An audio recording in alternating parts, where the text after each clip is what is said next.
On a freezing night, a barefoot girl enters a store asking for diapers to save her baby brother. With no money, she faces a stranger and makes a heartbreaking promise. "I swear I'll pay you back when I grow up." The man, a lonely millionaire, is deeply moved by this unlikely scene. And without knowing it, he begins a journey that will forever change 3 lives, including his own. If this story interested you, don't forget to subscribe to our channel and tell us what city you're watching us from. We'll keep going. The December wind howled through the streets of Chicago like a hungry wolf, its icy teeth biting into anything that dared to brave the night. Snow fell in thick, heavy flakes, building miniature mountains on the sidewalks and turning the city into a treacherous winter wonderland. Most people were safely tucked away in their warm homes, but beneath the Harrison Street overpass, 8-year-old Lily Collins huddled closer to her mother, trying to generate enough warmth for them both. "Mommy, Noah needs clean diapers," Lily whispered, her breath forming tiny clouds in the frigid air. She glanced down at her baby brother, just 8 months, old, whimpering in his sleep. The makeshift shelter they called home consisted of cardboard walls reinforced with plastic tarps, a far cry from the apartment they'd left 3 months ago, when Eric, her mother's ex-boyfriend and Noah's father, had escalated from verbal abuse to something far more dangerous. Jessica Collins, once a respected house cleaner for wealthy families in Chicago's Gold Coast neighborhood, stared blankly at the concrete wall. At 28, she looked a decade older, her once vibrant eyes now vacant, lost in the fog of post-traumatic stress that had consumed her since escaping Eric's control. Tonight was one of her bad nights, when the memories pulled her so deep, inside herself, that she couldn't respond to the outside world. "Mommy?" Lily tried again, gently shaking her mother's shoulder. "Noah needs diapers, can you hear me?" No response, just that 1,000-yard stare that frightened Lily more than Eric's shouting ever had. She'd learned to recognize these episodes when her mother retreated so far into herself that Lily became the adult, the caretaker, the decision-maker. Noah's whimpers turned to cries, his discomfort growing more urgent. Lily checked their supplies. The last diaper had been used hours ago, and the $20 hidden in her mother's shoe was meant for food tomorrow. But Noah couldn't wait until morning. "I'll be right back, Mommy," Lily said, tucking the blanket tighter around her mother and brother. "I'm going to get diapers for Noah. I promise I'll be careful." She slipped her feet into her mother's worn sneakers. Far too big, but better than her own shoes with holes in the soles. The convenience store 2 blocks away stayed open all night. Lily had been there before with her mother, had memorized the prices of the items they needed most often. The journey through the snow-covered streets felt like crossing an Arctic wilderness. Lily's thin jacket provided little protection against the biting cold, and her feet, even in her mother's shoes, grew numb with each step. By the time she reached the fluorescent glow of Miller's 24-hour mart, she could no longer feel her toes.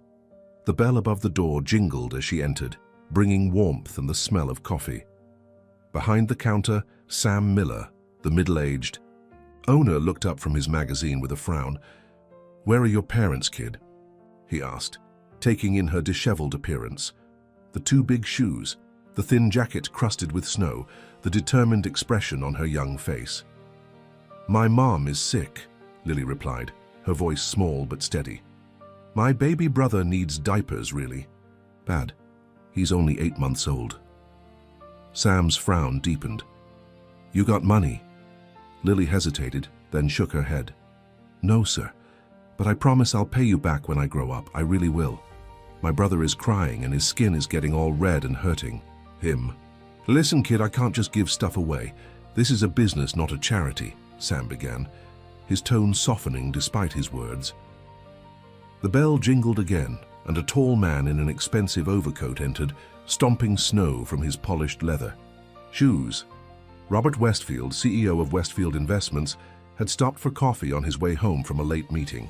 At 45, his once dark hair was now threaded with silver at the temples, and fine lines had formed at the corners of his eyes that hadn't truly smiled in the 10 years since his wife Eleanor's passing. "Please," Lily continued, unaware of the newcomer, "I just need the smallest pack of diapers and maybe some wipes. I promise I'll work and pay you back every penny." Robert paused, coffee forgotten as he observed the exchange. The girl couldn't be more than 8 or 9, clearly impoverished, her small body shivering despite the store's heating. Something about her determined stance, the adult responsibility weighing on such small shoulders, struck a chord deep within him. "Put it on my tab, Sam," Robert said, approaching the counter. "Whatever she needs." Both Sam and Lily turned in. Surprise. Lily's eyes widened as she took in the man's expensive clothes and kind face. "Sir, you don't have to," Sam began. "I insist," Robert interrupted. He turned to Lily. "What else does your brother need besides diapers and wipes?" Lily hesitated, suspicion warring with desperate need. "Maybe some formula, and I haven't eaten since yesterday morning." Robert nodded, his throat tight with an emotion he hadn't felt in years. "Get a cart," he said gently. "We'll get everything you need." 15 minutes later, Lily had selected diapers, wipes, formula, baby food, bread, peanut butter, fruit, and a gallon of milk. Robert added a warm hat, gloves, and thick socks to the pile when Lily wasn't looking. "Where do you live?" Robert asked as Sam bagged their purchases. Lily clutched the bags protectively. "Under the Harrison Street Bridge," she admitted reluctantly. "But I can carry these. Thank you for helping us." Robert glanced outside at the blizzard conditions. "You can't walk back in this weather. Let me drive you." Fear flashed across Lily's face. "My mom says never to go with strangers."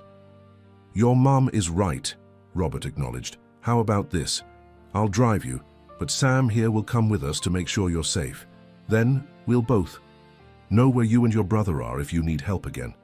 Sam, who had known Robert as a regular customer for years, nodded in agreement. "I can close up for 20 minutes. The kid shouldn't be out in this storm." Reluctantly, Lily agreed. As they drove through the deserted streets in Robert's luxury SUV, she directed them to the overpass, where a small collection of makeshift shelters huddled against the concrete supports. "That one?" Lily pointed to a structure slightly apart from the others, reinforced with blue tarps. Robert parked, and they all trudged through the snow carrying the bags. When Lily pulled back the tarp door, the sight inside stole Robert's breath. A young woman sat motionless, cradling a wailing infant, her eyes unfocused and vacant despite the child's cries. The space was meticulously organized despite its poverty, a testament to Lily's efforts to create order in chaos. "Mommy, I'm back," Lily said, rushing to take the baby. "I brought diapers for Noah and some food. This nice man helped us." Jessica didn't respond, didn't even seem to register their presence. Noah's cries intensified, his little face red with discomfort and hunger. "She gets like this sometimes," Lily explained matter-of-factly as she expertly changed her brother's diaper on a folded blanket. "Since we left Eric, the doctor called it PTSD before we couldn't go anymore." Robert exchanged glances with Sam, who looked equally disturbed by the situation. "Lily," Robert said carefully, kneeling to her level, "it's too cold for you to stay here tonight. There's a hotel nearby where you, your mom, and Noah could have a warm room. Would you let me help with that just for tonight while the storm passes?" Lily looked up from feeding her brother, her young face marked with a wisdom no child should possess. "Why would you help us? You don't even know us." Robert thought of his empty penthouse apartment, of the decades spent accumulating wealth while feeling nothing. He thought of Eleanor and the children they'd never had despite years of trying. "Because," he said simply, "everyone needs help sometimes. Tonight you need help. Tomorrow maybe I will." After long consideration, Lily nodded. "Okay, but just for tonight. And I'm still going to pay you back someday. I promise." As they gathered the few belongings worth salvaging, Robert wondered what he was getting himself into. He couldn't have known that this moment, this simple act of kindness on a snowy Chicago night, would be the first step on a journey that would transform not just this broken family, but his own shattered life as well. The Lakeside Hotel wasn't luxurious by Robert's standards, but its clean rooms and functioning heaters made it a palace compared to the underpass shelter. Robert booked 2 adjoining rooms, one for Jessica and the children, and one for himself, close enough to help if needed, but respecting their privacy. Lily cradled Noah protectively as they entered the room, her eyes wide at the sight of The 2 queen beds, television and private bathroom. Jessica followed mechanically, responding to gentle physical guidance, but still trapped within the prison of her mind. The bathroom has hot water, Robert explained to Lily. Would you like to take a warm bath? Lily hesitated, looking at her brother and mother with concern. I need to take care of Noah first, and Mom needs help too. Robert nodded, respecting her priorities. I'll order some food while you take care of them. Is there anything specific you'd like? Chicken soup for Mom, Lily replied without hesitation. It's her favorite when she's having a bad day. While they waited for room service, Robert helped Lily settle Noah, now clean and fed, into a makeshift crib fashioned from cushions and towels. The baby, comfortable for the first time in hours, drifted off to sleep almost immediately. Jessica sat on the edge of the bed, still unresponsive. Lily approached her mother with practiced care. Mommy, it's time to get warm, she said, gently removing Jessica's dirty coat. We're safe here tonight. Robert watched in amazement as the 8-year-old methodically cleaned her mother's face with a warm washcloth, brushed her tangled hair, and coaxed her into drinking water. The role reversal was heartbreaking. A child caring for the adult who should have been protecting her. You're very good at taking care of your family, Robert observed quietly. Lily shrugged. Mom takes care of us when she can. She's just sick right now.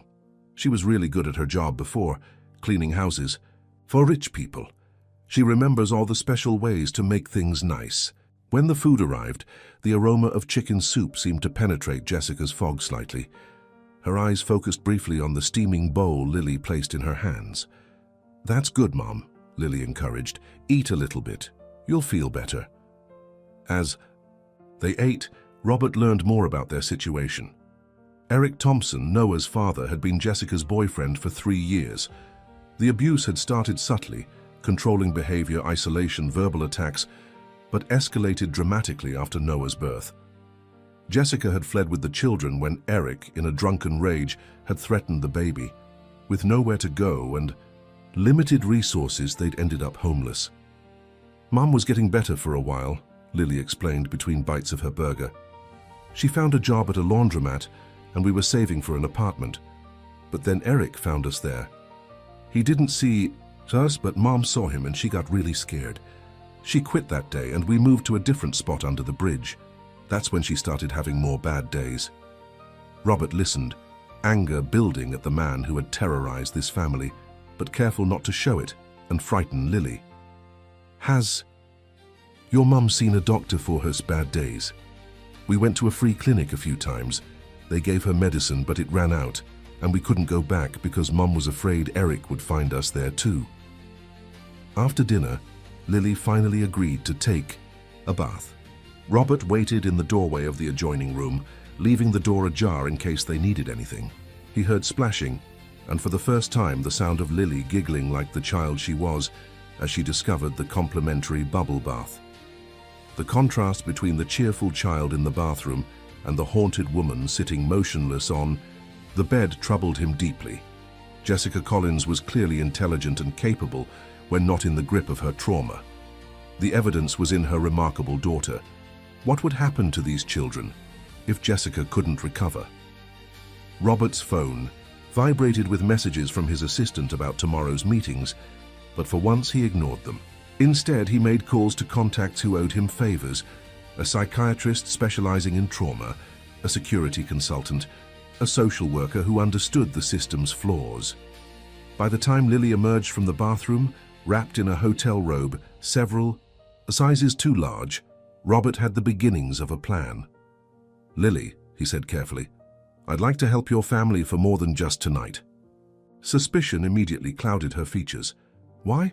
What do you want? The question, so adult and wary from such a young child, broke something in Robert's carefully constructed emotional walls.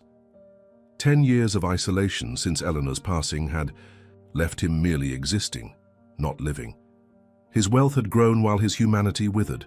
Now faced with this child's raw need and fierce protection of her family, he felt truly awake for the first time in a decade. I don't want anything from you, he answered truthfully. But I have an empty apartment building I inherited from my parents. The units need some work. but one could be fixed up quickly. You could stay there while your mom gets proper treatment." Lily's eyes widened, but the wariness remained. "We can't pay rent." "You don't need to. Consider it borrowed, like the diapers. When you grow up and become successful, you can help someone else who needs it." The little girl studied him intently, her young mind weighing impossible adult decisions. "What about Eric? He's still looking for us?" "I have friends who can help with security," Robert assured her, "and there are programs that can help your mum get legal protection." A small spark of hope flickered in Lily's eyes, quickly suppressed. "I'll have to ask Mum when she's better. She doesn't trust people easily anymore." "That's fair," Robert nodded. "The offer will still be there when she's ready to discuss it." As Lily climbed into bed beside her sleeping brother, exhaustion finally overtaking her vigilance, she asked, "Why are you alone, Mr. Westfield? Don't you have a family?" The innocent question caught Robert off guard. "I had a wife once, Eleanor. She left us 10 years ago. We wanted children but couldn't have them." "That's sad," Lily murmured, her eyelids growing heavy. "Everyone should have a family." Robert sat in the chair by the window long after Lily fell asleep, watching over the small family. Jessica eventually lay down beside her children, still fully clothed, her body curled protectively around them, even in her dissociative state. Morning brought a shift in Jessica's condition.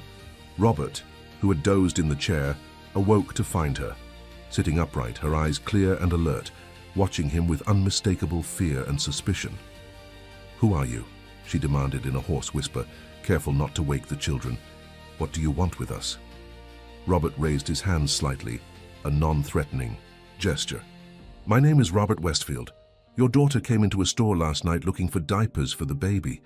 I paid for them and brought you all here because of the storm." Jessica's eyes darted around the room, assessing escape routes. "I don't know you. We don't need charity." "Mom?" Lily's sleepy voice interrupted as she rubbed her eyes. "Mr. Westfield helped us. He bought food and diapers for Noah, and he has an apartment where we could stay. He's nice." Jessica pulled her daughter close. "Lily, we've talked about strangers. We can't trust—" "I know, Mom," Lily interrupted with surprising firmness. "But Noah was crying and you were having a bad day and it was snowing really hard. Mr. Westfield could have done bad things, but he didn't. He just helped." Robert watched the silent communication between mother and daughter, Jessica's fear warring with Lily's determined trust. He recognized the moment when Jessica's maternal instinct to protect her children by fleeing conflicted with her recognition that they needed help to survive. "We'll leave after breakfast," Jessica finally said, her voice stronger but still wary. "Thank you for your help, Mr. Westfield, but we'll be fine on our own." Robert nodded, respecting her decision while knowing he couldn't allow this family to return to life under a bridge. For the first time in 10 years, he felt a purpose greater than making money or merely surviving another day. "I understand," he said simply. "Breakfast will be here soon, and whenever you're ready, my offer of help still stands. No strings attached." The battle lines were drawn. Jessica's fierce independence and deep distrust against Robert's newfound determination to help this family heal. Neither could have predicted how their collision course would transform them all in the months to come. 3 weeks had passed since that snowy December night, and against all odds, Jessica had reluctantly accepted Robert's offer of temporary housing. The apartment, located in a modest building in Rogers Park that Robert had inherited years ago but never bothered to sell, was sparsely furnished but clean, warm, and secure. Most importantly, it was anonymous. The lease paperwork filed under Robert's company rather than Jessica's name, the building equipped with a modern security system, and the neighbors primarily working-class families who minded their own business. For Jessica, accepting help had been excruciating. She'd only agreed after a night when Noah developed a high fever, and the reality of what could happen to her children if they remained homeless in the Chicago winter had finally outweighed her paralyzing fear of dependence. "This is temporary," she had insisted repeatedly, both to Robert and herself. 3 months maximum, just until I can get back on my feet." Robert had agreed without argument, recognizing that pushing would only strengthen her resistance. Instead, he focused on tangible, practical support. that Jessica couldn't reasonably refuse for her children's sake, enrolling Lily in the local elementary school, arranging for Noah's pediatric checkups, and most crucially, connecting Jessica with Dr. Abigail Chen, a trauma specialist who had agreed to provide therapy sessions on a sliding scale. Jessica's first therapy session had been a disaster. She'd attended only because Robert had arranged for a sitter for Noah, and Lily had practically pushed her out the door. She'd sat rigid and silent in Dr. Chen's office for 50 minutes, then returned to the apartment and immediately packed their meager belongings. "We're leaving," she'd announced to Lily, who had just returned from her second day at her new school. "This was a mistake. We can't trust these people." Lily, displaying wisdom beyond her years, had placed herself between her mother and the door. "Mom, Noah is finally getting better. I like my new school. Please, can we stay just a little longer? You promised we'd try for 3 months." The standoff had lasted nearly an hour before Jessica's resistance crumbled, not in the face of her daughter's logic, but at the sight of Noah, peacefully sleeping in an actual crib for the first time in months, his cheeks finally gaining healthy color after his illness. That night, Jessica had experienced the first of many breakdowns that would mark her healing journey. Robert, who had taken to checking in each evening, had arrived to find Lily trying to comfort her sobbing mother on the kitchen floor. "I can't do this," Jessica had wept, walls finally crumbling. "I can't be what they need. I'm broken." "You're not broken," Robert had said, kneeling beside them despite his expensive suit. "You're wounded. There's a difference." The next day, Jessica had returned to Dr. Chen, this time ready to begin the painful work of healing. Now 3 weeks into their new arrangement, fragile routines had begun to form. Lily thrived at school, revealing an exceptional aptitude for writing that had already caught her teacher's attention. Noah, properly nourished and receiving regular medical care, had transformed from a listless, underweight infant to a chubby, babbling baby who lit up whenever his sister entered the room. Jessica's progress was less linear, but equally significant. The combination of proper medication, twice-weekly therapy, and the basic security of stable housing had allowed her to function beyond mere survival for the first time in years. There were still bad days, moments when shadows seemed to move like threatening figures, when a car backfiring sent her into trembling panic, when memories ambushed her without warning, but they were becoming less frequent, less debilitating. This particular evening, Robert arrived at the apartment carrying groceries and a carefully selected book for Lily. These visits had become a highlight of his day, a sharp contrast to the empty silence of his luxury penthouse.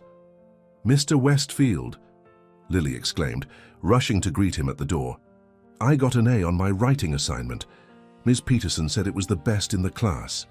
"That's wonderful, Lily," Robert smiled, genuinely delighted by her enthusiasm. "I brought you something to celebrate." He handed her a beautifully illustrated collection of short stories. Lily's eyes widened as she ran her fingers reverently over the embossed cover. "Thank you," she whispered, clutching the book to her chest. "I'll take super good care of it." Jessica emerged from the kitchen, wiping her hands on a dish towel. Her appearance had improved dramatically, her hair neatly trimmed, her clothes clean and fitting properly thanks to a modest wardrobe Robert had insisted was part of the housing arrangement. But the most striking change was in her eyes, which now held a cautious awareness rather than vacant fear. "You didn't need to bring groceries again," she said by way of greeting, though her tone lacked the defensive edge it had carried weeks earlier. "I told you we're managing the food budget." "Force of habit," Robert replied easily. "My assistant ordered too much for my place again. It would just go to waste." It was a transparent fiction they both maintained. Robert's way of providing additional support without challenging Jessica's fierce independence, and Jessica's way of accepting help without acknowledging how much she still needed it. "Noah's already down for the night," Jessica continued, taking the grocery bags. "He's finally sleeping through until morning." "That's progress," Robert smiled, removing his coat. "And how was therapy today?" Jessica paused, considering his question with the seriousness it deserved. "Hard. We started talking about the first time, Eric. The first incident. Dr. Chen says I need to process it to move forward, but sometimes I feel like I'm just reopening wounds that were starting to scab over. Healing isn't linear, Robert offered, repeating what he'd heard Dr. Chen explain during the one session Jessica had allowed him to attend. Some days you move forward, some days back. Jessica nodded, then surprised him by adding, Dr. Chen thinks I should consider joining a support group for survivors. There's one that meets at the community center on Thursdays. They have childcare. That sounds promising, Robert replied carefully, recognizing the magnitude of Jessica considering group interaction. Would you like me to watch Noah that evening instead? If you'd be more comfortable with someone he knows. Something flickered across Jessica's face. Gratitude mingled with wariness, as though kindness itself had become suspect in her experience. Maybe. I'll think about it. While Jessica put away the groceries, Robert sat with Lily at the small dining table where she was completing her homework. He marveled at how quickly she'd caught up with her classmates, despite months of missed schooling. Her intelligence was remarkable, but even more impressive was her determination. Mom's having a good week, Lily informed him quietly, her pencil moving steadily across her math worksheet. She only had one nightmare, and she didn't go to the quiet place at all. The quiet place was Lily's term for her mother's dissociative episodes. Robert nodded, respecting the child's assessment. Lily was more attuned to Jessica's mental state than any doctor could be. That's excellent progress, he agreed. And how are you doing? Making friends at school? Lily shrugged.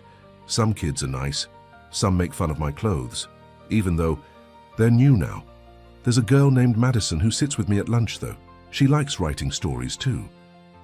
Friends take time, Robert assured her. When I was your age, I was terrible at making them. Too busy reading books. Really? Lily looked up, genuinely surprised that this confident, successful adult had ever struggled with anything. Really? Robert confirmed. I was the awkward kid with glasses who always had his nose in a book. It wasn't until high school that I found my people. Their conversation was interrupted by a sudden crash from the kitchen. Robert was on his feet instantly, Lily right behind him. They found Jessica frozen beside the refrigerator, a broken jar of pasta sauce at her feet, red liquid splattered across the floor, and her shoes. Jessica, Robert approached cautiously, recognizing the vacant expression returning to her eyes. It's just sauce, everything's okay. But Jessica wasn't seeing sauce.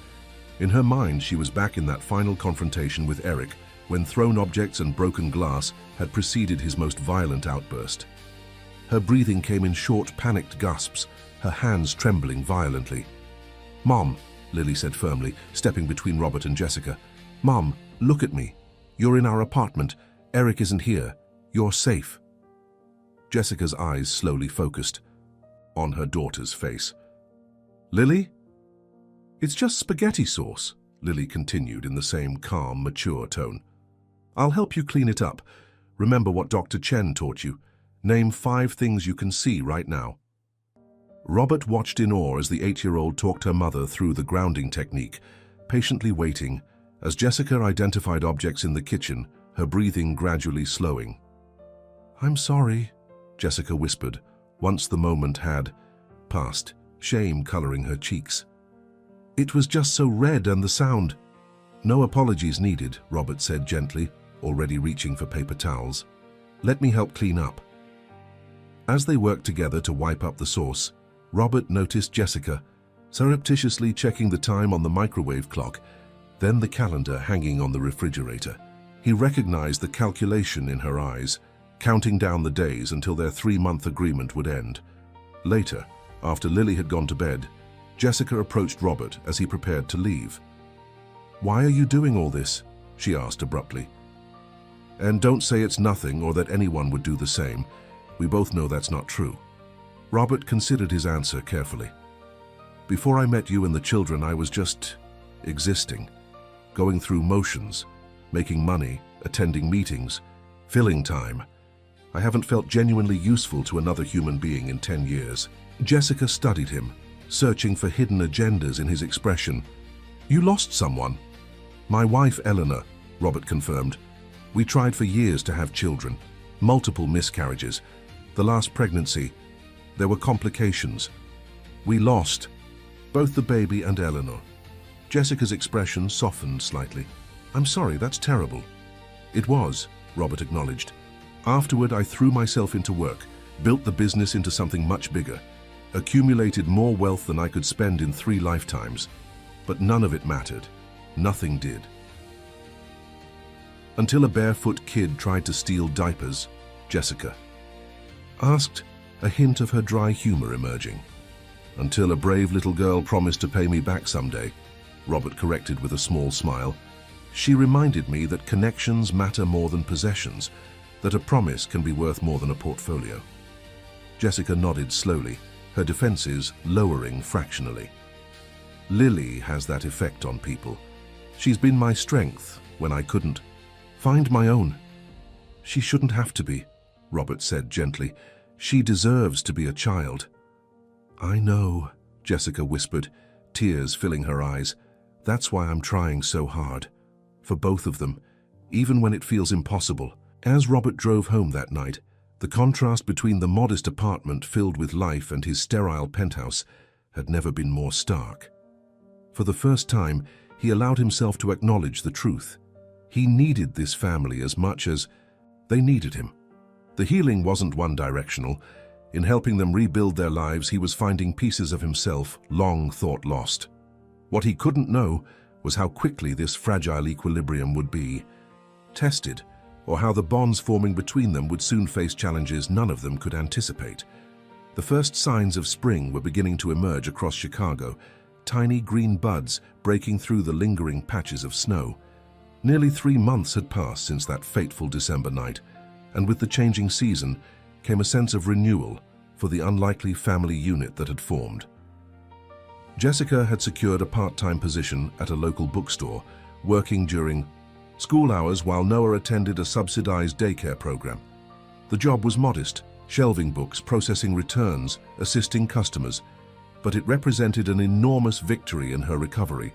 Each interaction with a stranger that didn't trigger panic, each paycheck she earned through her own efforts, rebuilt fragments of her shattered confidence. Lily had blossomed at school, her academic abilities earning her a spot in the gifted program. Her writing, in particular, had captured the attention of her teachers, who marveled at the emotional depth and maturity in her stories. More importantly, she had begun to reclaim pieces of her childhood, joining the school's chess club, having occasional playdates with her friend Madison, laughing with the carefree abandon that had been absent for so long. Noah, now nearly a year old, was thriving. He had mastered crawling with lightning speed and was pulling himself up on furniture, babbling constantly in his own private language, with Lily, his approximation of his sister's name, being his first recognizable word. And Robert had become an integral part of their lives, his evening visits evolving from brief check-ins to extended family dinners. He'd cleared his schedule to attend Lily's first school presentation, sat through Noah's pediatric appointments, and even joined Jessica for a session with Dr. Chen to better understand how to support her recovery. The 3-month deadline Jessica had initially imposed had come and gone without mention.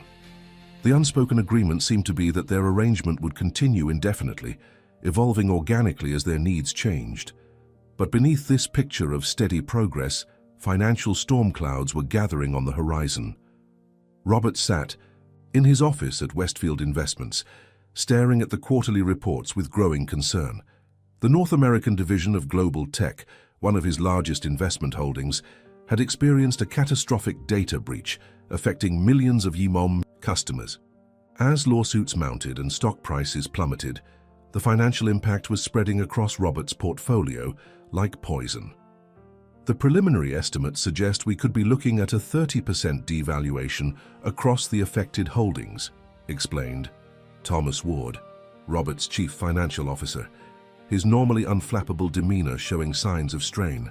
If we don't contain this quickly, the collateral damage could affect even our secure investments. What are our options? Robert asked, flipping through the crisis management proposals. Immediate divestment from the most vulnerable positions, liquidation of certain real estate holdings to maintain cash reserves, and unfortunately, Thomas hesitated, Significant operational cutbacks until the market stabilizes. Robert nodded grimly. He'd weathered financial storms before, but this one came at a particularly vulnerable time. His personal financial commitments had expanded significantly in recent months. The apartment for Jessica and the children, educational funds for Lily, medical expenses not covered by the limited insurance he'd arranged, the salary for the part-time security consultant who monitored for any signs of Eric's reappearance. None of these expenses would normally strain his resources, but combined with the market crisis, difficult decisions loomed. Draft the divestment strategy, Robert instructed. But hold off on the real estate liquidation until we've explored all other options. After Thomas left, Robert remained at his desk, calculating figures with growing frustration. He could weather this crisis personally without major lifestyle changes, but some of his discretionary charitable spending would need to be curtailed, at least temporarily. The thought of scaling back his support for Jessica and the children was unacceptable. Yet financial reality demanded consideration of all expenses. That evening, Robert arrived at the apartment later than usual, the weight of the day's financial concerns visible in his tired eyes and tense posture. Jessica noticed immediately. "Rough day?" she asked as she set the table for dinner. "Just business complications," Robert replied, attempting a reassuring smile that didn't reach his eyes. "Nothing for you to worry about." Jessica's expression shifted, her hard-won perceptiveness detecting the evasion. "Robert, we agreed to be honest with each other. If there's something that affects us, I need to know." Before Robert could respond, Lily burst in from her bedroom, waving a paper excitedly. "Mr. Westfield, I got selected for the citywide writing competition. Ms. Peterson says my essay could win a scholarship." Robert's genuine delight at Lily's accomplishment temporarily pushed aside his financial concerns. "That's wonderful, Lily. I always knew you were a brilliant writer."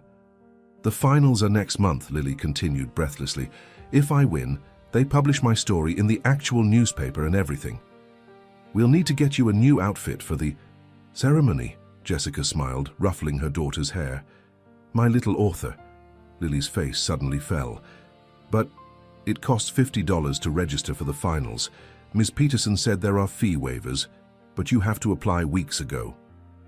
An awkward silence descended.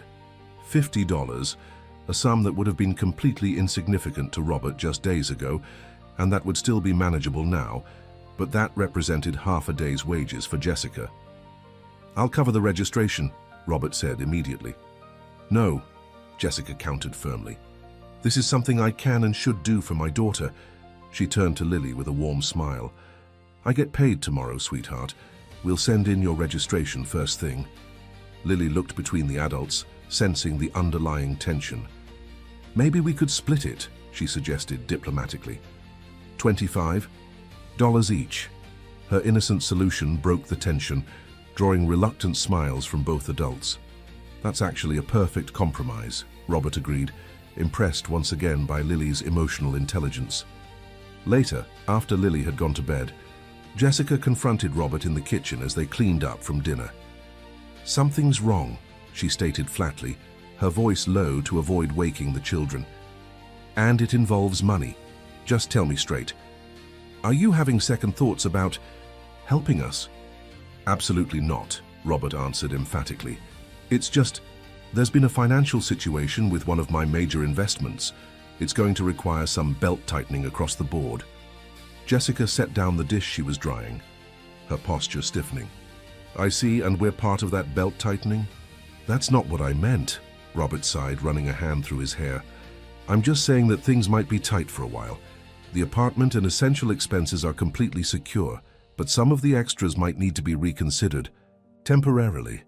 "What extras?" Jessica pressed, old insecurities resurfacing. "My therapy, Lily's after-school programs, Noah's developmental checkups." "None of those," Robert assured her. "Those are necessities, not extras." "Then what?" Robert hesitated. "I was thinking more along the lines of the weekend trips, the theater tickets, the restaurant dinners. All the things that make you feel good about helping the charity cases," Jessica concluded, her voice taking on an edge Robert hadn't heard in weeks. "The fun parts of playing savior.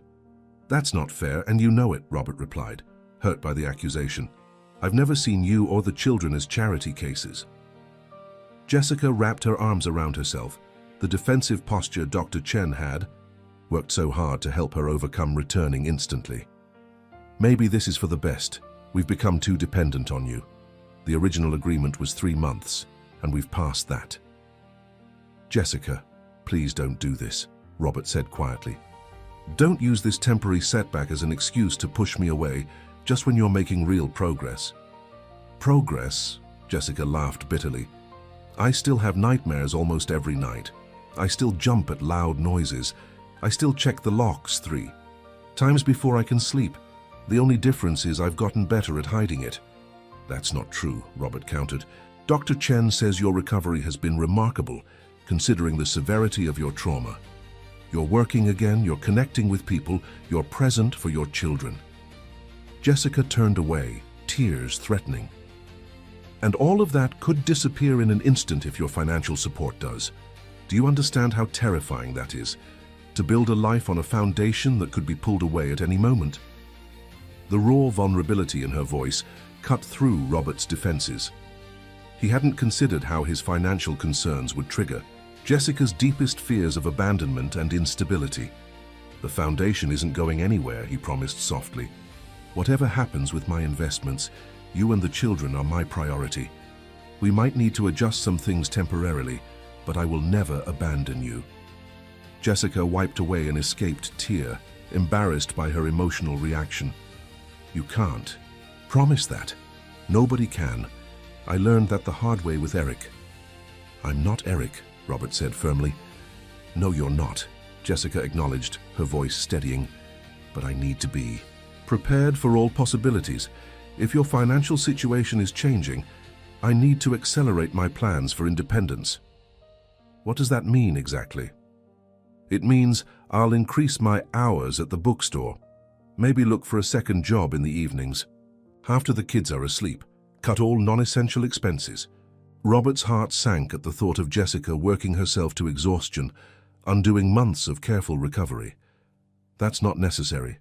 My situation isn't that dire. Maybe not now, Jessica insisted, but I need to be ready if it becomes dire. I can't risk the children's stability again. Before Robert could respond, a small voice interrupted from the hallway. Are you fighting about money? Lily stood in her pajamas, her expression serious beyond her years. Because I don't need to do the writing competition. We can save the $50. Jessica immediately knelt before her daughter. No, sweetheart, the competition is important and you absolutely will participate. Mr. Westfield and I were just discussing grown-up budget things. Like when you used to count pennies for milk? Lily asked, the innocent question revealing how much financial insecurity the child had already witnessed in her young life. No, nothing like that, Robert assured her, joining Jessica at the child's level. We have everything we need. I promise. Lily looked unconvinced. Madison's parents got divorced because they fought about money all the time. Are you getting divorced? The question caught both adults off guard, highlighting the familial role Robert had unconsciously assumed in the children's lives. Mr. Westfield and I aren't married, Lily, Jessica explained gently. We're friends who help each other. But he comes over every day and he helps with Noah and he makes you smile sometimes, Lily reasoned with a child's direct logic.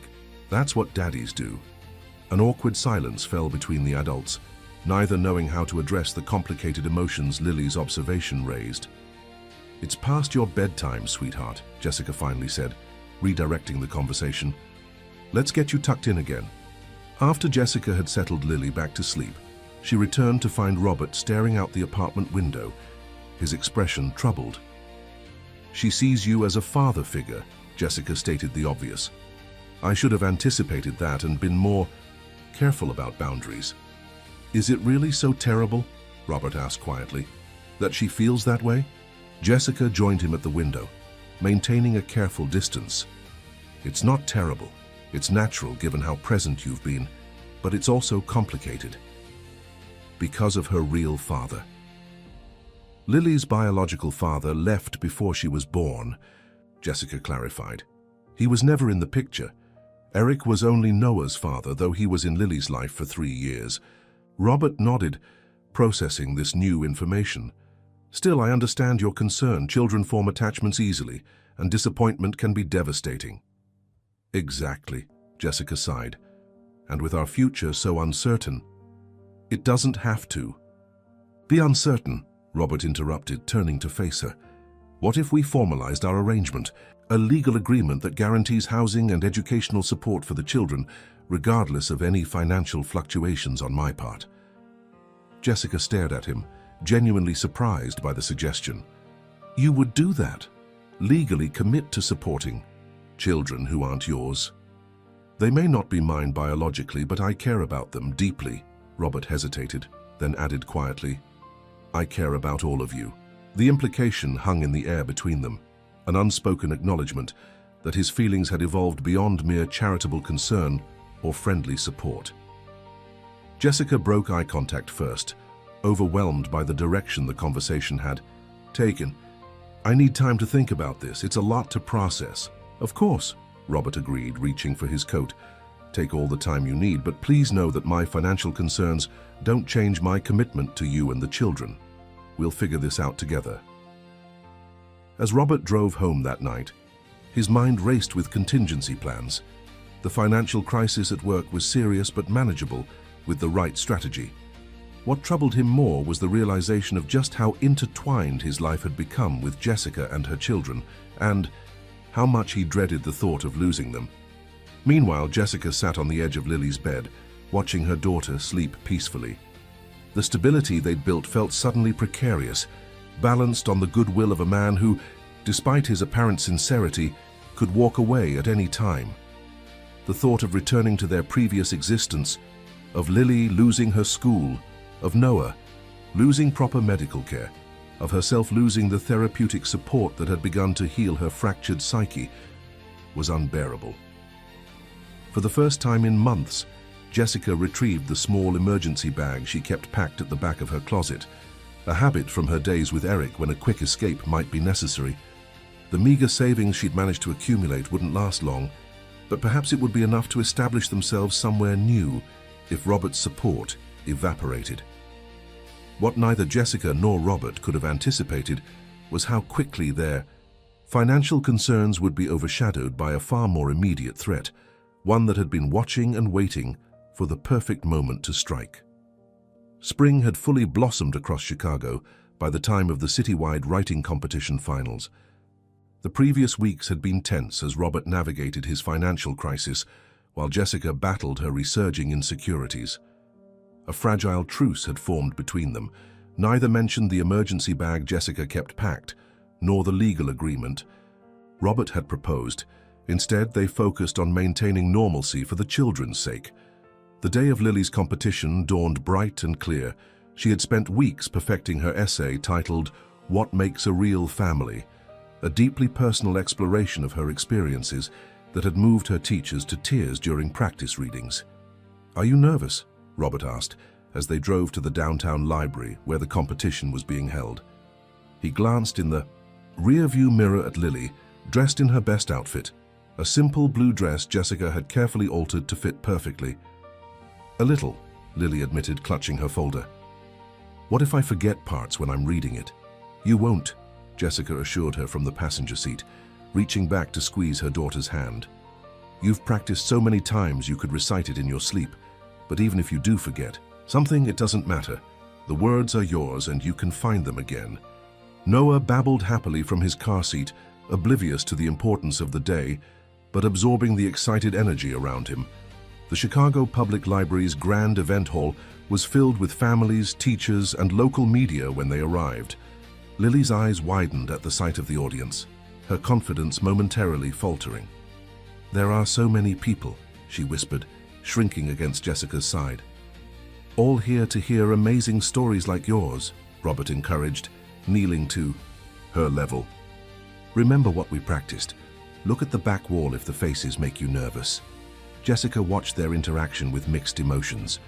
She couldn't deny the positive influence Robert had become in Lily's life, providing a steady male presence. That balanced Jessica's more anxious parenting with calm reassurance.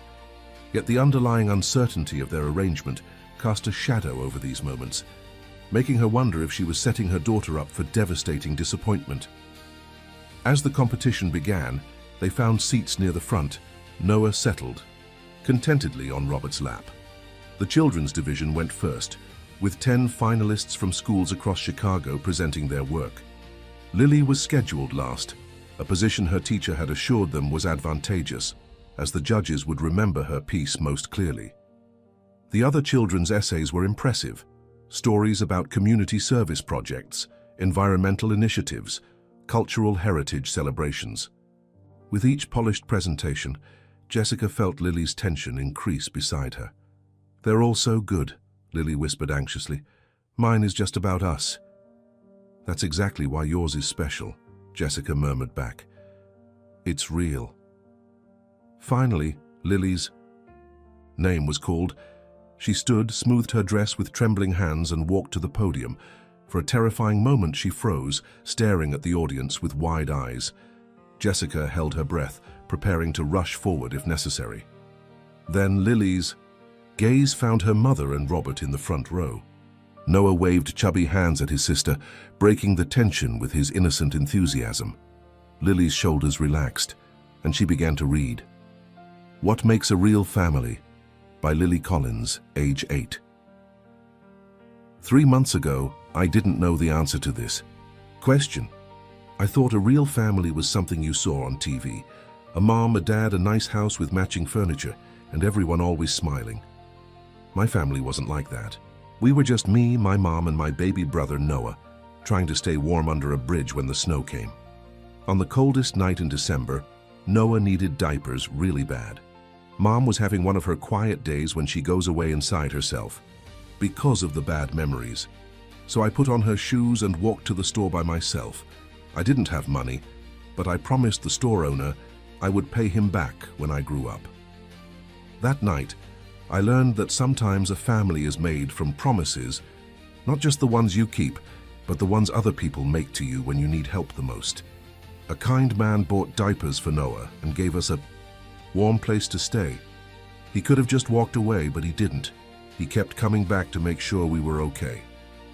For a while, I was scared to trust him. Mom taught me to be careful of strangers because of what happened before. But this man was different. He didn't want anything from us. He just wanted to help. Now I know that a real family isn't about having the same last name or living in a perfect house. A real family is people who choose each other every day, even when it's hard. It's the people who stay when everyone else leaves. It's the people who see you at your worst and still think you're wonderful. My mom is the strongest person I know. Even when she's scared or sad, she never stops trying to make things better for me and Noah. She works so hard to heal her heart, so she can be the mom we need. Noah is the bravest baby in the world. He smiles even when he's sick, and he learns new things every day, even though his start in life was really hard. And Mr. Robert became part of our family not because he had to, but because he wanted to. He shows me that good people still exist in the world, and that sometimes help comes from places you never expected. So what makes a real family? It's not about perfect lives or never having problems. It's about standing together when the world feels dark. It's about believing in each other when it's hard to believe in yourself. It's about making promises and keeping them no matter what. My family might not look like the ones on TV, but it's real, and that makes it the best family in the world. By the time Lily finished reading, there wasn't a dry eye in the audience. Jessica clutched Noah tightly, tears streaming down her face at hearing their struggles and resilience, articulated through her daughter's innocent wisdom.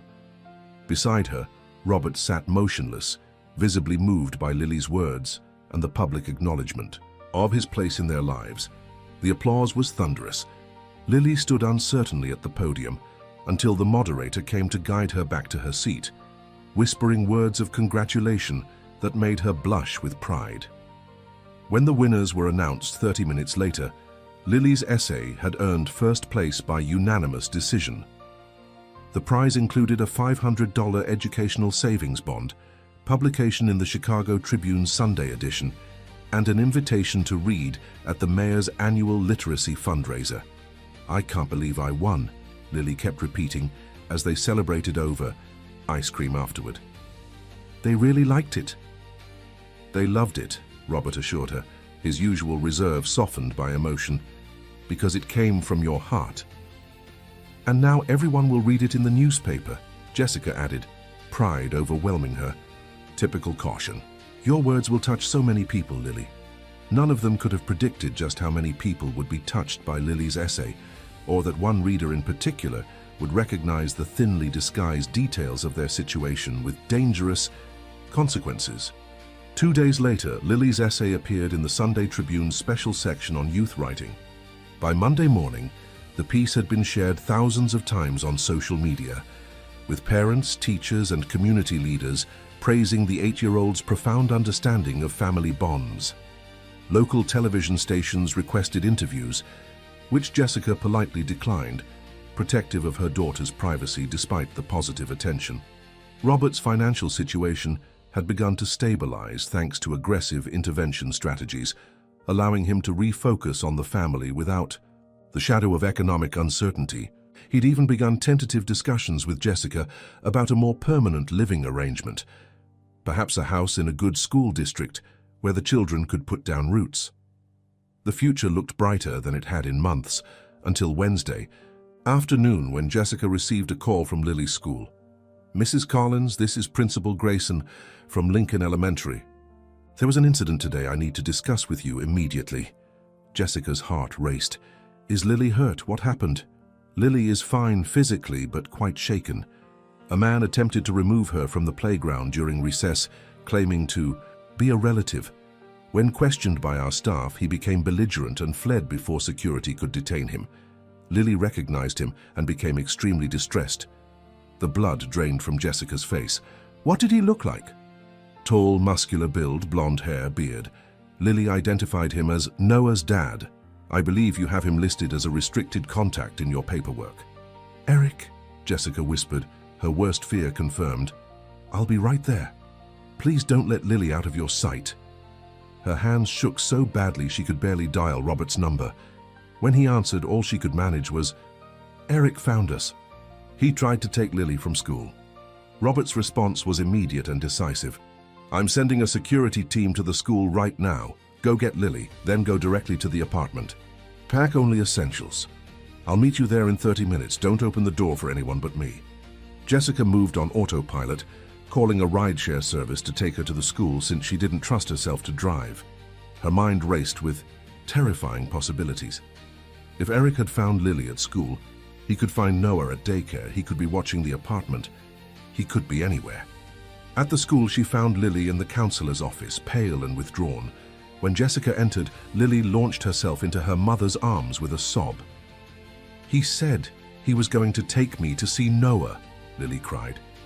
"He said you were waiting in his car, but he smelled like the bad smell, and I remembered what you taught me about not going with anyone, even if they say they know you." Jessica held her daughter tightly, pride mingling with terror.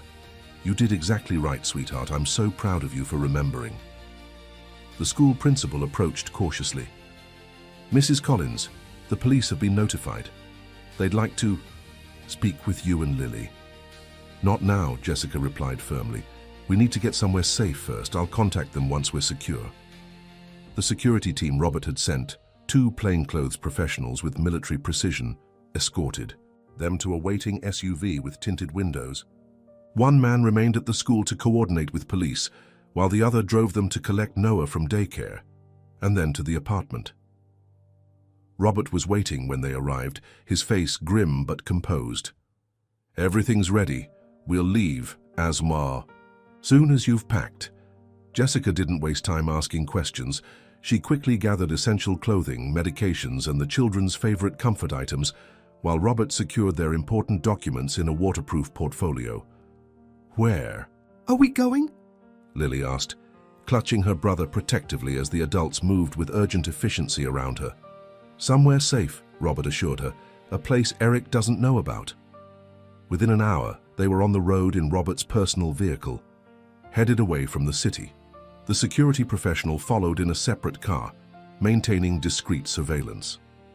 "I have a lake house in Michigan," Robert explained, as Chicago's skyline receded in the rearview mirror.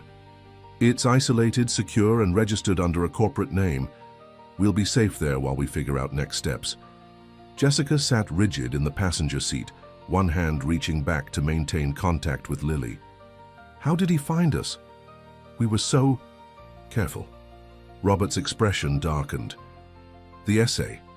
It was published with Lily's full name and school. There was enough detail about your situation that anyone who knew you could make the connection. The realization hit Jessica like a physical blow. Her daughter's moment of triumph had inadvertently led their abuser right to them. This is my fault. I should never have let her enter that competition. No, Robert said firmly. This is Eric's fault. Only his. You and Lily deserve to live your lives fully, not in hiding. We'll deal with this properly, through legal channels. Jessica didn't respond, her mind already formulating contingency plans. If Eric had found them once, he could find them again. Perhaps she should take the children and disappear completely, even from Robert. Start fresh somewhere Eric would. Never think to look. As if reading her thoughts, Robert reached across to briefly squeeze her hand. We're in this together, Jessica. All of us. Remember what Lily wrote. A real family stands together when the world feels dark. In the back seat, Lily had fallen asleep holding Noah's hand, exhausted by the emotional turmoil of the day. Noah watched the passing scenery with curious eyes, babbling quietly to himself, blissfully unaware of the danger that had nearly touched their lives. I won't let him hurt them, Jessica whispered fiercely. I'll do whatever it takes. We'll do whatever it takes, Robert corrected gently. You're not alone anymore. As they drove north toward the secluded sanctuary of Robert's lake house, none of them could have anticipated how Eric's reappearance would catalyze the final transformation of their improvised family unit, or the remarkable courage Lily would display in the coming confrontation that would determine their future once and for all. Robert's lake house turned out to be a substantial understatement. The house was actually a modern architect-designed retreat nestled among towering pines on a private peninsula, with floor-to-ceiling windows offering panoramic views of Lake Michigan's crystalline waters. Under different circumstances, it would have felt like a luxury vacation. Instead, it was their fortress against an uncertain threat. During their first evening, Jessica barely spoke, moving mechanically through the motions of settling the children while her mind raced with contingency plans. Lily, perceptive as always, stayed close to her mother, helping with Noah and speaking in hushed tones as if afraid that normal volume might shatter the fragile calm. Will the bad man find us here? She asked as Jessica tucked her into bed in one of the guest rooms. Jessica smoothed Lily's hair back from her forehead, choosing her words carefully. No, sweetheart. This place is very safe, Mr. Robert.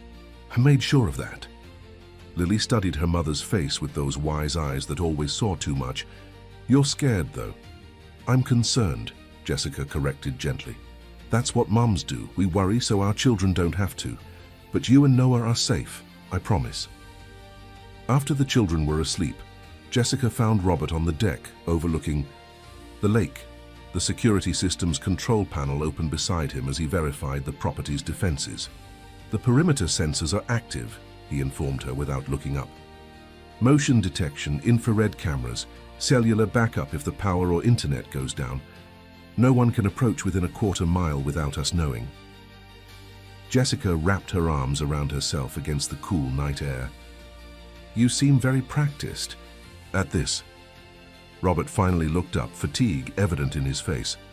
When you build a business empire, you make enemies. Corporate espionage, competitors, occasional threats. Nothing like this, but enough to warrant precautions. How long can we stay here? Jessica asked, taking a seat on the adjacent chair. As long as necessary, Robert replied simply. I've arranged to work remotely for the next few weeks. Lily can continue her schoolwork online. Her teacher was very understanding about the family emergency I described. And then what? Jessica pressed, needing to see beyond the immediate crisis. We can't hide forever. My job, Lily's school, Noah's development programs. We're not hiding. We're regrouping, Robert corrected gently. I've already contacted Jeremy Winters, the best family law attorney in Chicago. He's preparing emergency restraining orders based on today's incident and your previous documentation of Eric's abuse. Jessica laughed bitterly. Restraining orders are just paper. They don't stop bullets. Robert flinched at her bluntness but didn't disagree. They're just the first step. Jeremy is also preparing custody paperwork that will legally terminate Eric's parental rights to Noah based on abandonment and documented abuse. Once that's in place, Eric will have no legal claim to either child. And you think he'll just accept that? Jessica challenged. A man who tracked us down and tried to abduct my daughter from school? No, Robert acknowledged. I think he'll fight, which is exactly what we want. In court, not on the streets. Every aggressive move he makes strengthens our legal position. Jessica fell silent, processing Robert's strategy. It was logical, methodical, privileged, the approach of someone who believed in systems and institutions. Her experience had taught her that such systems often failed those who needed them most. There's something else we need to discuss, Robert continued carefully. The security team did some preliminary investigation.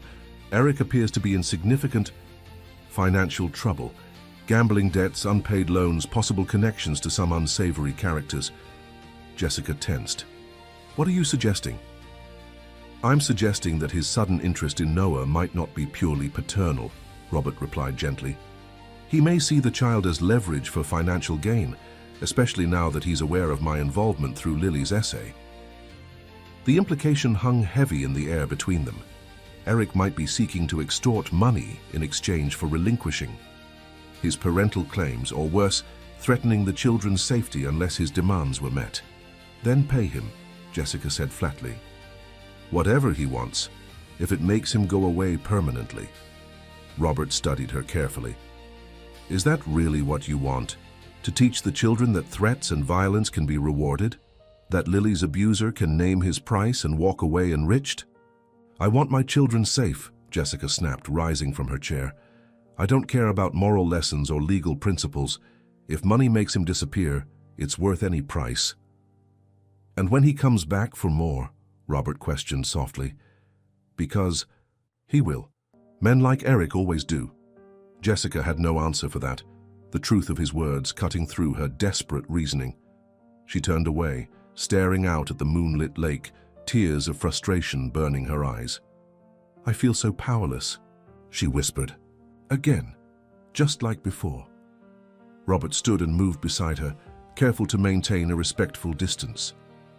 You are not powerless, Jessica. You saved yourself and your children from him once already, with no resources and no support. Now you have both. Before she could respond, a subtle chime from the security panel alerted them to movement on the property.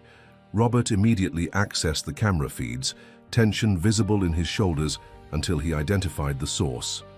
It's just a deer, near the north sensor, he confirmed. The brief moment of alarm breaking their emotional standoff. We should get some rest. Tomorrow will be a full day of legal strategizing with Jeremy via video conference. Jessica nodded, exhaustion suddenly overwhelming her. As she turned to head inside, Robert gently caught her wrist. We will get through this, he promised. All of us, together. For the first time since the crisis began, Jessica allowed herself to believe him, just a little. The following days established a new routine at the lake house.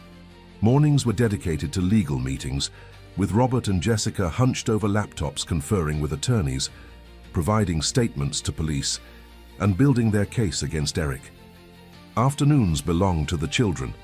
Nature walks along, the private shoreline, impromptu science lessons about local wildlife, and quiet reading sessions that helped restore some normalcy to Lily's disrupted education. Noah thrived in the peaceful environment, taking his first unassisted steps across the living room's plush carpet 5 days into their stay, prompting a celebration that momentarily pushed their worries aside.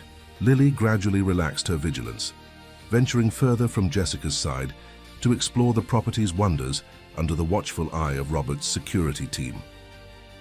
A week into their exile, Jessica received the call she'd been dreading.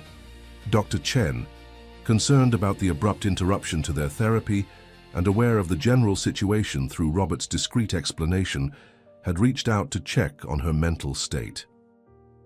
"How are you managing, Jessica?" the therapist asked during their secure video session. "Truly?" Jessica glanced around the luxurious bedroom she'd claimed as her private space, wondering how to articulate the complicated storm of emotions within her. "I'm functioning," she finally answered, "for the children. And for yourself." "That's less clear," Jessica admitted. "I feel like I'm balancing on a knife's edge. Part of me wants to gather the children and run as far as possible. Another part wants to stay and fight. And a third part is terrified that either choice will ultimately fail." Dr. Chen nodded understanding. "Those are all natural responses to a perceived threat to your family. The question is, which response serves your long-term healing and the children's well-being?" "Running would mean starting over with nothing again," Jessica reasoned aloud. "New identities, new schools, constant looking over our shoulders. The children deserve stability." "And the other option?" Jessica's hands clenched in her lap. "Staying means trusting Robert completely, trusting the legal system, trusting that Eric can be contained through official channels. Is that trust warranted based on your experience so far?" Dr. Chen prompted gently. The question forced Jessica to confront a truth she'd been avoiding. Over the past 4 months, Robert had proven himself consistently reliable, patient, and genuine in his care for her family. He'd respected her boundaries, supported her autonomy, and demonstrated commitment even when it became personally costly. "Robert isn't Eric," she acknowledged quietly. "I know that intellectually, but emotionally you're still processing trauma that taught you all male authority figures are potentially dangerous." Dr. Chen completed the thought. "That's not something that disappears overnight. Jessica, the fact that you can distinguish between the two intellectually is already significant progress." Their conversation was interrupted by a knock at the door. Robert's voice came through, tense but controlled. "Jessica, Jeremy needs to speak with us immediately. Something's happened." Jessica ended the call with Dr. Chen and hurried to the study where Robert was already connected to a video conference with their attorney. Jeremy Winters's normally composed face showed visible concern. "We've received a formal petition from Eric Thompson's attorney demanding immediate visitation. Rights with Noah," Jeremy explained without preamble. "They're claiming parental alienation and citing Lily's published essay as evidence that a third party, specifically Robert, is attempting to replace Eric in his son's life." Jessica felt the blood drain from her face. "He has an attorney? How he could barely keep a job for more than a few weeks?" "That's the concerning part," Jeremy continued. "He's being represented by Madison and Crane, a firm that typically handles high-net-worth divorce cases. Someone with significant resources is backing him." Robert's expression darkened. "Can you find out who?" "We're working on it," Jeremy assured them. "In the meantime, we need to respond to this petition. The good news is that the school incident strengthens our position substantially. The police report clearly states that Eric attempted to remove Lily without authorization, which demonstrates a pattern of inappropriate behavior." "What's our next step?" Jessica asked, struggling to maintain composure. "I've filed emergency motions for full protection orders for both children and for you, Jessica. Given the documented history and recent incident, we have strong grounds. However," Jeremy hesitated, "the judge may still grant Eric limited supervised visitation with Noah while the case proceeds. It's standard practice to maintain some parent-child contact unless there's direct evidence of abuse toward that specific child." Jessica's knuckles whitened as she gripped the edge of the desk. "He abandoned Noah as an infant. He's never provided a day of support, never shown any interest until now, which will work strongly in our favor for the final custody determination," Jeremy assured her. "But the immediate visitation question is more complex. Courts are reluctant to sever all contact without compelling evidence." "So what you're saying," Robert interjected, "is that despite everything, the court might force Noah to spend time with a man who has shown violent tendencies and who tried to abduct his sister. In a controlled environment with supervision." "Yes," Jeremy confirmed reluctantly. It's a possibility we need to prepare for. After the call ended, Jessica paced the study like a caged animal. This is exactly why I don't trust the system. 4 months of healing, of building safety, and now a judge could undo everything with the stroke of a pen. Robert watched her, concern evident in his eyes. Jeremy is excellent at his job. He's presenting our strongest case.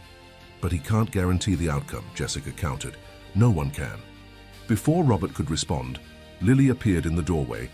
Noah balanced on her hip in a practiced pose that always made her look far older than her 8 years. "Is the bad man coming here?" she asked directly, confirming she'd overheard at least part of their conversation. Jessica immediately moderated her expression, kneeling to her daughter's level. "No, sweetheart. He doesn't know where we are. We're just talking about some legal papers."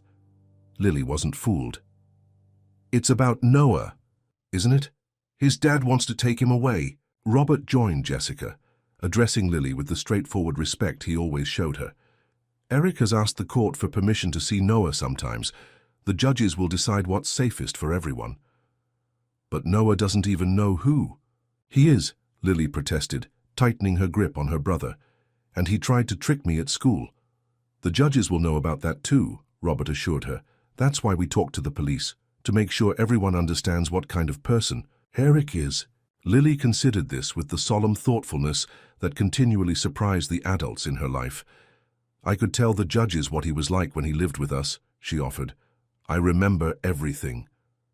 Jessica's heart clenched at the reminder of what her daughter had witnessed. "That's very brave of you, Lily, but you don't need to worry about that right now." "But I want to help," Lily insisted. "Noah's too little to speak for himself. Someone has to tell them how Eric used to break things and call you bad names and make you cry." Robert and Jessica exchanged glances, silently acknowledging the potential impact of Lily's first-hand testimony.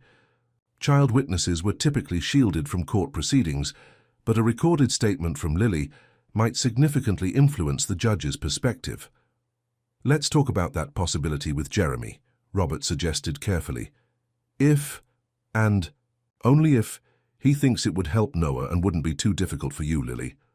"I'm not scared," Lily declared, with the absolute certainty of childhood. "Not anymore.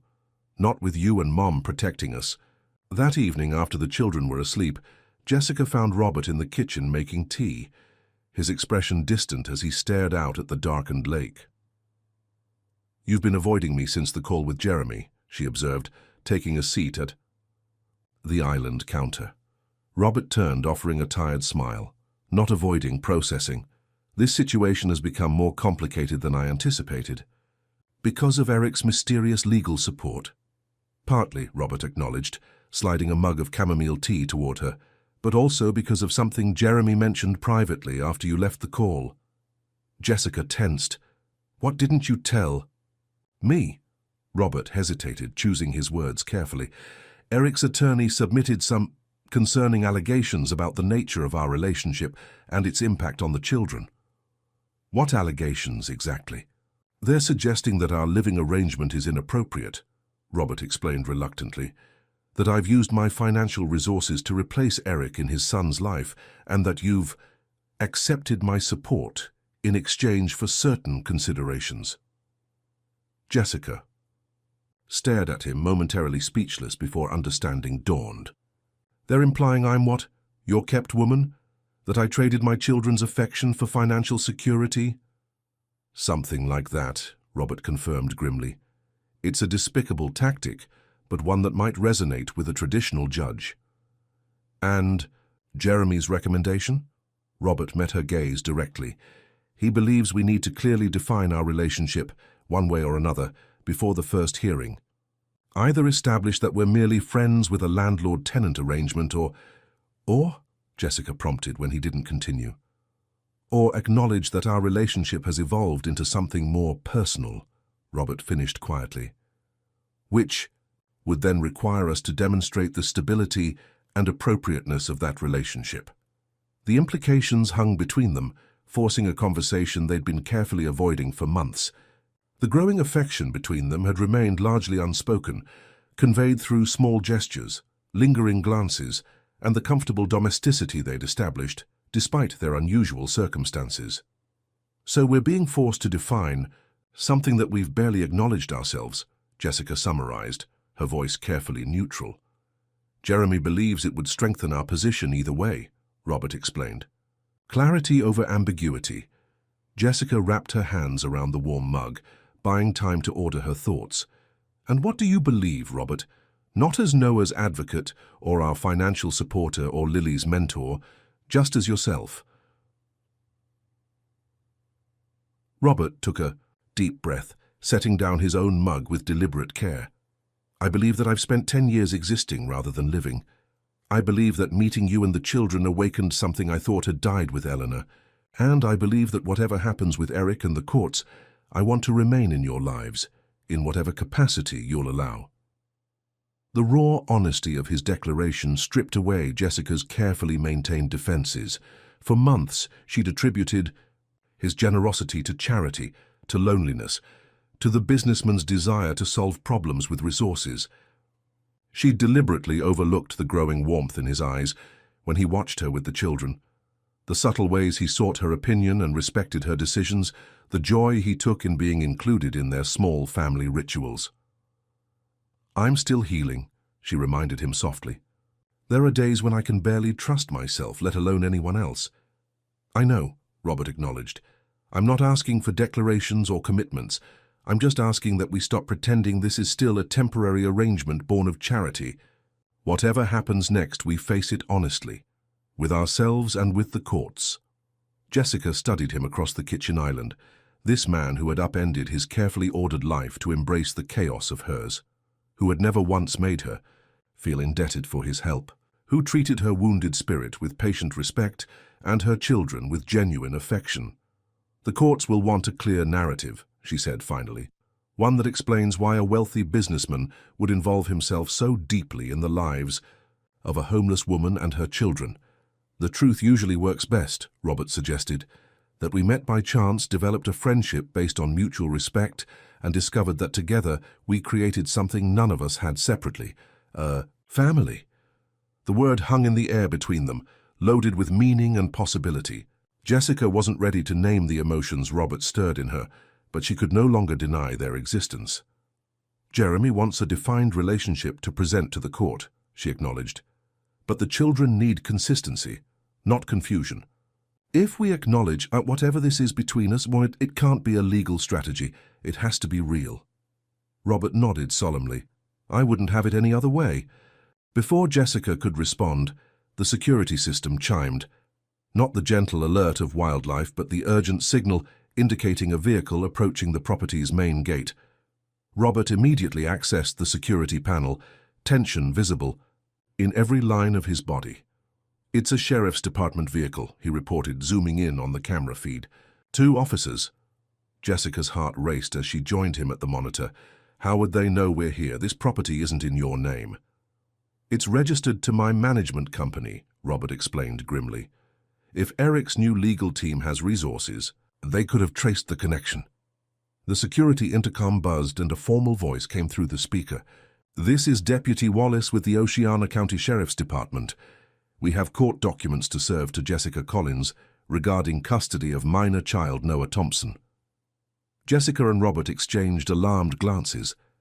The battle they'd been preparing for had arrived sooner than expected, with Eric's first strategic move catching them off guard despite all their precautions. We have to let them in, Robert said quietly. Refusing service will only strengthen Eric's position. As Robert buzzed the gate open, Jessica stood frozen in the kitchen, a single thought dominating her mind. The moment of reckoning had arrived, and the family they'd so carefully built now faced its greatest test. What neither of them yet realized was that Eric's legal maneuver would force them to make decisions they'd been avoiding for months, decisions that would permanently alter the course of all their lives and ultimately reveal the true meaning of Lily's innocent wisdom about what makes a real family. The Chicago family court building stood imposing against the bright blue sky of early summer, its limestone facade a symbol of institutional power that had Jessica gripping Robert's hand with nervous tension. 3 weeks had passed since the sheriff's deputies had delivered the court summons at the lake house. 3 weeks of intense preparation, legal consultations, and difficult conversations about their future. "Remember what Jeremy said," Robert murmured as they climbed the broad stone steps. "Stay calm. Answer only what's asked and let the evidence speak for itself." Jessica nodded, adjusting Noah on her hip. The toddler, now 14 months old, was dressed in his best clothes, oblivious to the significance of the day. Beside them, Lily walked with uncharacteristic solemnity, her small hand clasped firmly in Robert's. The initial hearing had established temporary arrangements while the full custody case proceeded: supervised visitation for Eric with Noah, once weekly at a court-approved facility, and continuation of the restraining order protecting Lily based on the school incident. Today marked the beginning of the full evidentiary hearings that would determine Noah's permanent custody arrangement. Their attorney, Jeremy Winters, waited in the lobby, his confident demeanor providing a small measure of reassurance. "We're in Judge Harriet Monroe's courtroom," he informed them. "That's good news. She has a strong record of prioritizing children's welfare over parental rights when safety is concerned." As they made their way through security and up to the designated floor, Jessica caught sight of Eric for the first time in over a year. He stood with his attorney near the courtroom doors, clean-shaven, hair neatly trimmed, dressed in a suit that was clearly new and expensive. The transformation from the disheveled, volatile man she remembered was jarring. Eric noticed them simultaneously, his eyes immediately fixing on Noah. Something possessive flashed across his face before his attorney placed a warning hand on his arm, murmuring something that caused Eric to compose his expression into one of paternal concern. "Ignore him," Robert advised quietly, subtly positioning himself between Jessica and her former abuser. "That's exactly what they want, to provoke a reaction they can use against you." Jessica forced herself to look away, focusing instead on Lily, who had gone rigid at the sight of Eric. "It's okay, sweetheart," she whispered, kneeling to her daughter's level. "He can't hurt us anymore. That's why we're here, to make sure of it." Inside the courtroom, the proceedings began with formal introductions and establishment of the case parameters. Judge Monroe, a stern-faced woman in her 60s with shrewd eyes that seemed to miss nothing, reviewed the preliminary filings with methodical attention. "This court's primary concern is the welfare of the minor child, Noah Thompson," she stated firmly. "All other considerations are secondary. Let's begin with the petitioner's case." Eric's attorney, Victoria Madison, presented a carefully crafted narrative, one that painted Eric as a reformed man who had overcome addiction issues and employment instability to become a responsible citizen seeking connection with his biological son. She strategically acknowledged his past mistakes while emphasizing his recent efforts at rehabilitation. Mr. Thompson has maintained sobriety for 10 months, secured stable employment, completed parenting classes, and established appropriate housing for visitation, Madison explained. He recognizes that his past behavior was unacceptable, but he is committed to building a relationship with his son and being a positive influence in Noah's life. When Eric took the stand, he delivered a performance of contrition and determination that might have been convincing to someone who hadn't witnessed his true nature. He spoke of regrettable actions taken during a difficult period in his life and his heartbreak at being separated from his son during Noah's formative months. "I just want the chance to be a father to my son," he concluded, his voice breaking slightly for effect. "Every boy needs his dad." Throughout this testimony, Jessica maintained a neutral expression through sheer force of will, though her nails dug painfully into her palms beneath the table. Robert remained equally composed, though the tension in his jaw betrayed his true feelings.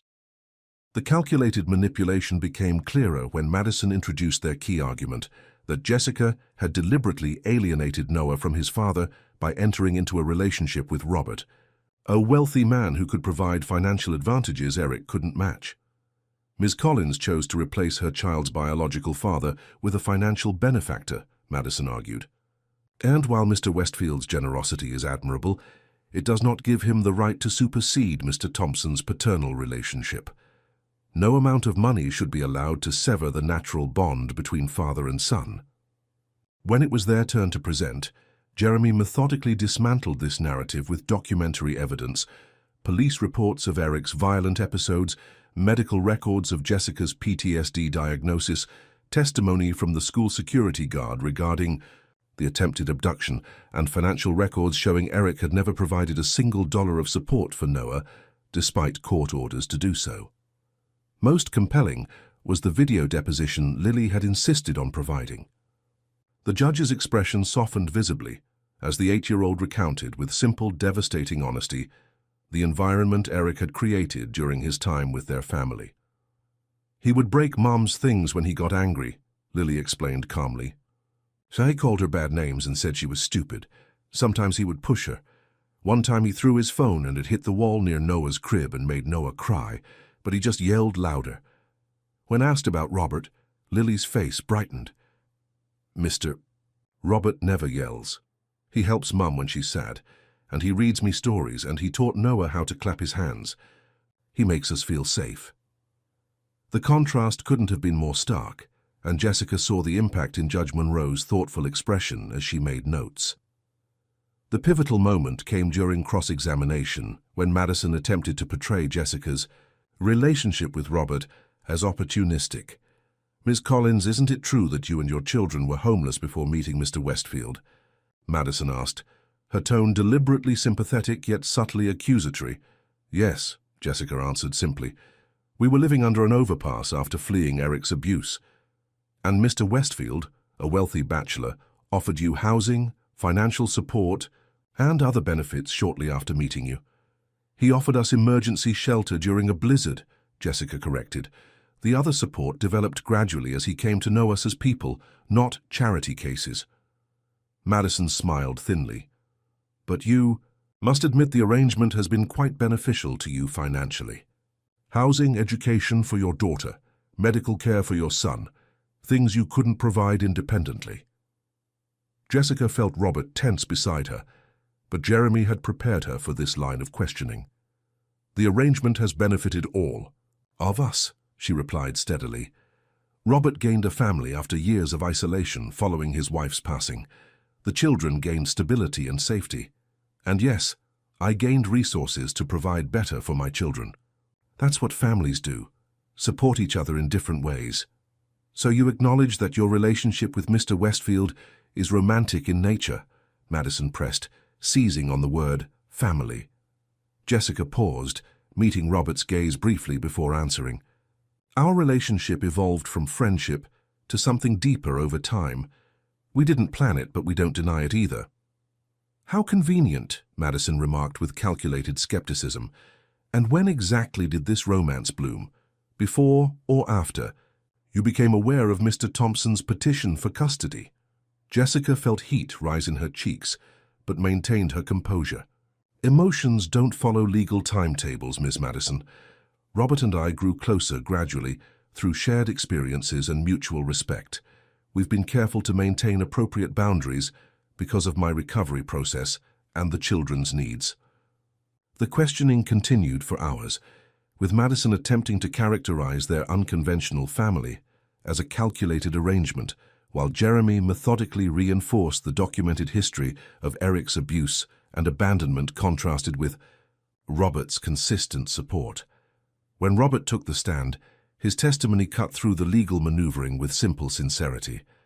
He spoke of his first encounter with Lily at the convenience store, the immediate connection he felt to the determined child, and the gradual process of earning Jessica's trust. "I never intended to replace Noah's biological father," he stated firmly. "But when that father abandoned his responsibilities and endangered his family, I couldn't stand by and do nothing. Every child deserves safety, stability, and love, regardless of biology." The most damaging testimony against Eric came unexpectedly, when Jeremy called a surprise witness, Carlos Ramirez, a former associate of Eric's from his gambling days.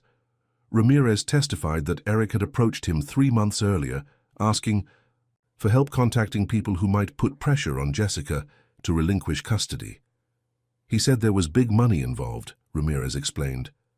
"He knew the kid's mom was living with some rich guy, and he figured he could get a payout to walk away. But he needed leverage first, needed to scare them into thinking he could take the kid.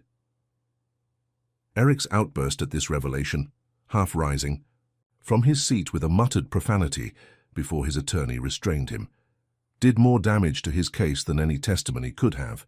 Judge Monroe's sharp reprimand and warning about contempt only reinforced the contrast between the two men in Noah's life. At the end of the exhausting day, Judge Monroe announced she would review all evidence and deliver her ruling the following morning. "This court does not make custody determinations lightly," she stated firmly. "I will consider all factors, with the child's best interests as my North Star." That evening, in the hotel suite they'd reserved near the courthouse, Jessica paced anxiously while Robert put the children to bed. The day's testimony had forced them to publicly acknowledge feelings they'd only recently begun to discuss privately, a pressure that left Jessica feeling exposed and vulnerable. "You've worn a path in the carpet," Robert observed gently as he emerged from the children's room. "They're both finally asleep." Jessica stopped pacing but remained standing, arms wrapped protectively around herself. "I feel like we've handed our fate to a complete stranger. No matter how fair Judge Monroe seems, she doesn't know us, not really." "She knows the facts," Robert reminded her, "and the facts are on our side." "Facts don't always determine outcomes," Jessica countered. "If they did, Eric would never have been granted visitation in the first place." Robert approached cautiously, respecting her need for space. "Jeremy believes we've made a compelling case. Ramirez's testimony was particularly damaging to Eric's claims of reformation." "But what if it's not enough?" Jessica whispered, voicing her deepest fear. "What if she grants him unsupervised visitation, or worse, partial custody? Noah's so young. He won't understand why he's suddenly being taken from everything familiar and secure." "We'll appeal if necessary," Robert assured her.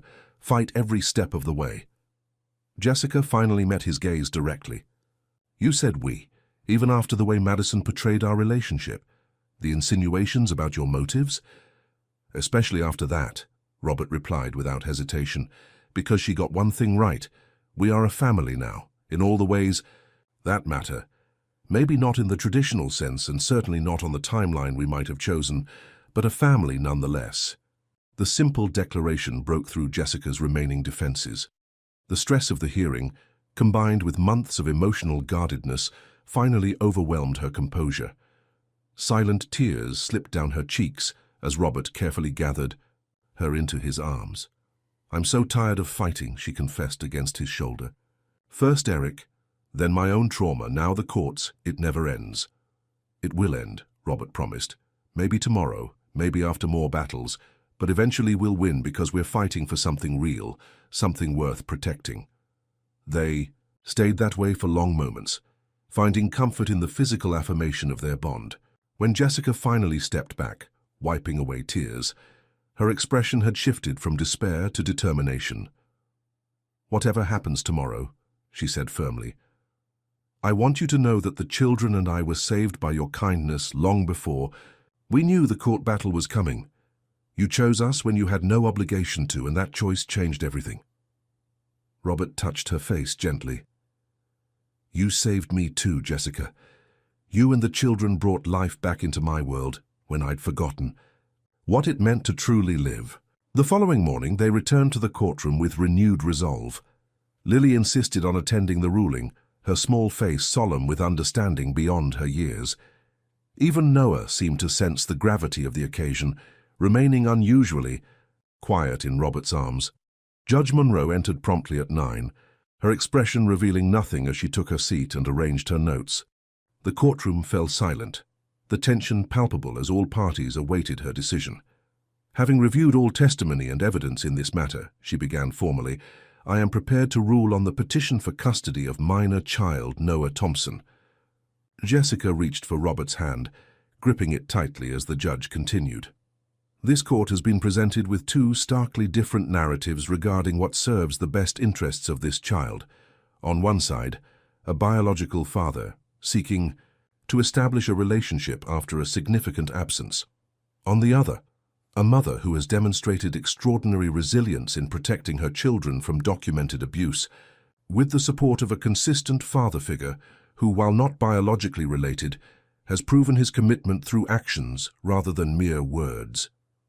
Judge Monroe looked directly at Eric.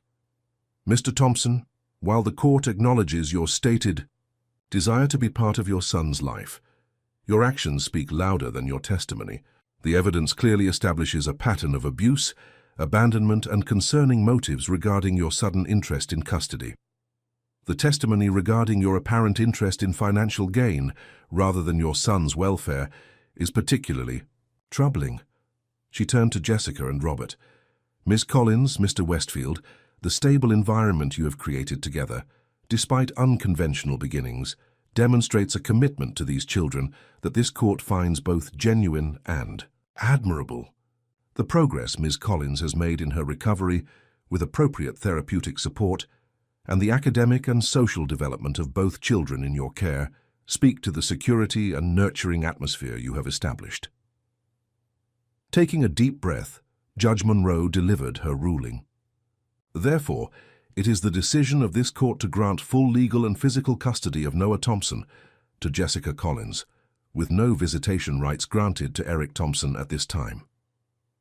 Jessica exhaled sharply, tears of relief filling her eyes as she pulled Noah closer. "Furthermore," the judge continued, "this court grants the petition for a permanent restraining order protecting Jessica Collins, Lily Collins, and Noah Thompson from Eric Thompson, requiring him to maintain a distance of no less than 500 feet at all times and prohibiting all contact, direct or indirect."